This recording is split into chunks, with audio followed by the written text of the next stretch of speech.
का हम पूरा दिन बिता रहे हैं गृह मंत्री अमित शाह के साथ कर्नाटक के अंदर।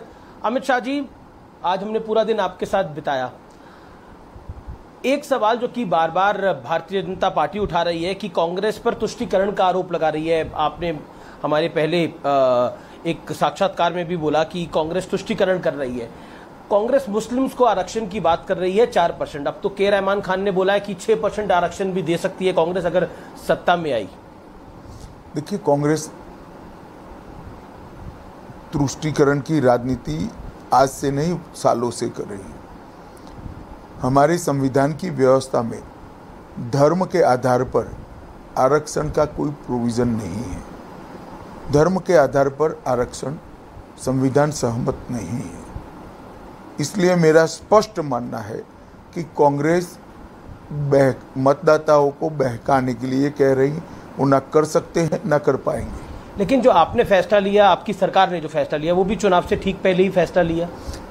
मैंने पहले कई बार कहा है अमित जी कि हमें फैसला लेने में निश्चित रूप से थोड़ी देरी हो गई है। एक फैसला बहुत समय पहले ले लेना चाहिए था।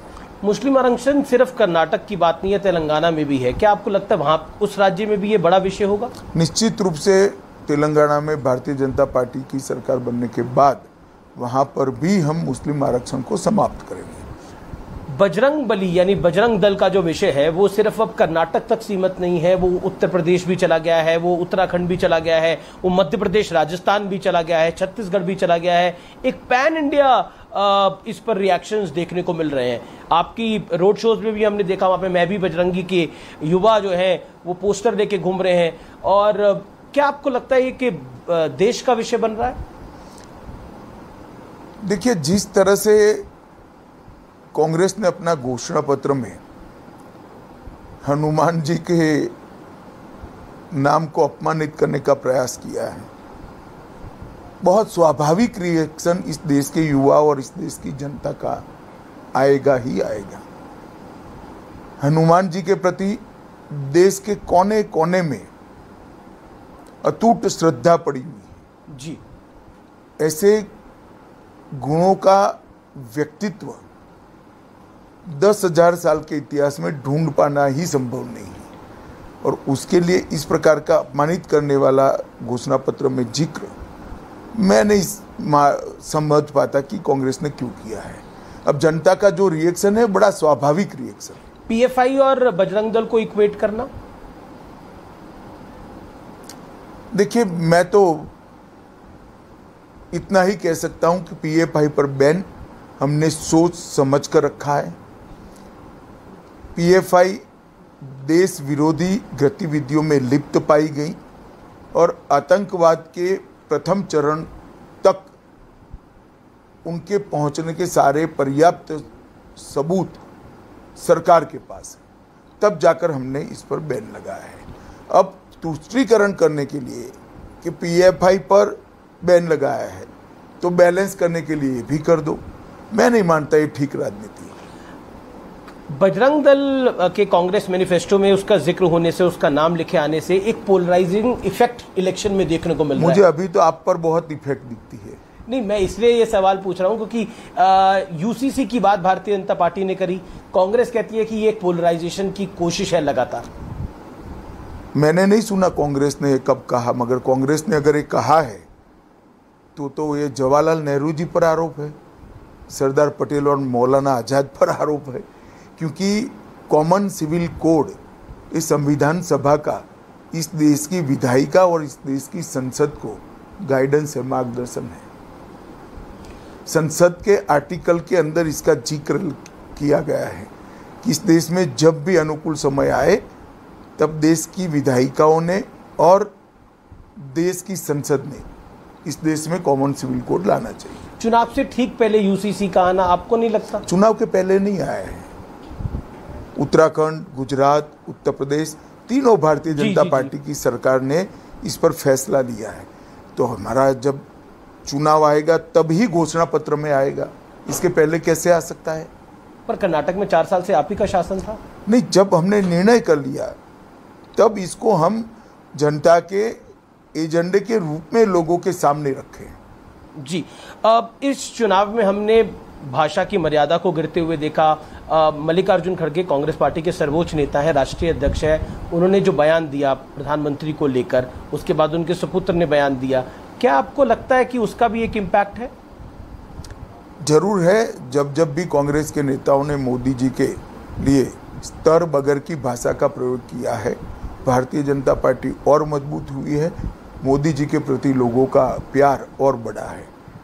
मुझे निश्चित रूप से मेरा मानना है कि जिस तरह की ओछी भाषा का प्रयोग प्रधानमंत्री जी के लिए यहाँ पर किया गया है और कांग्रेस के राष्ट्रीय अध्यक्ष के माध्यम से किया गया है, कर्नाटक की जनता आहत भी है और उसका रिफ्लेक्शन कर्नाटक की जनता के जनादेश के अंदर जरूर देखने को मिलेगा। सोनिया गांधी जी ने एक कार्यक्रम किया और एक बड़ी रैली करी और उसमें कर्नाटक की सॉवरेनिटी का जिक्र किया, जिसके बाद प्रधानमंत्री जी की भी प्रतिक्रिया आई है। क्या कहना चाहते हैं इस विषय पर आप? देखिए, मैं नहीं समझ सकता एक चुना हुआ संसद सदस्य भारत की सार्वभौमिकता को किस प्रकार से चैलेंज कर सकता है। ये बिल्कुल जो उन्होंने भाषण दिया है वो संविधान की भावनाओं के खिलाफ है, भारत की एकता और अखंडता के लिए खतरा है। इसकी जितनी भी निंदा की जाए वो कम है। क्योंकि सॉवरेनिटी का जिक्र करके वो अपने तरीके से शायद कन्नडिगा का प्राइड की बात सोच रही हूँ, लेकिन क्या आपको लगता है कि ये विषय आने वाले चुनाव में एक बड़ा मुद्दा बनेगा जब लोग वोट डालने जाएंगे? मैं तो उसको चुनाव के मुद्दों से ऊपर देखता हूँ जी। इस प्रकार के प्रयास की सार्वजनिक निंदा होनी चाहिए, हर दल ने इसकी निंदा करनी चाहिए और संसद ने भी इसकी निंदा करनी चाहिए।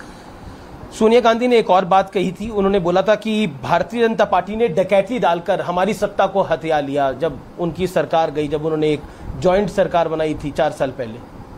चले, मैं कोई सोनिया जी के भाषण के हर मुद्दे पर रिएक्शन नहीं दे सकता। अब उनके सभा है, उनको जो ठीक लगे वो जी। क्या आपको लगता है, क्योंकि इस विषय के ऊपर बात होनी जरूरी है, कि जगदीश शेट्टर और लक्ष्मण सावदी ने जो कांग्रेस में शामिल हुए हैं, उसका कितना बड़ा इम्पैक्ट आप पड़ते हुए देखते हैं ओवरऑल?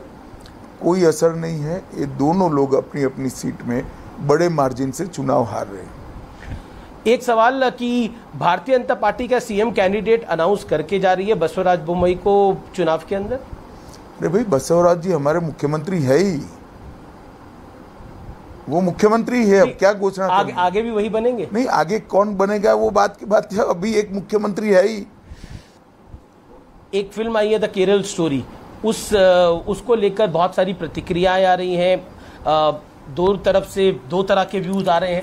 असद ओवैसी कहते हैं कि एक नफरत फैलाने वाली फिल्म है, कांग्रेस के कुछ नेताओं ने भी इसका विरोध किया है।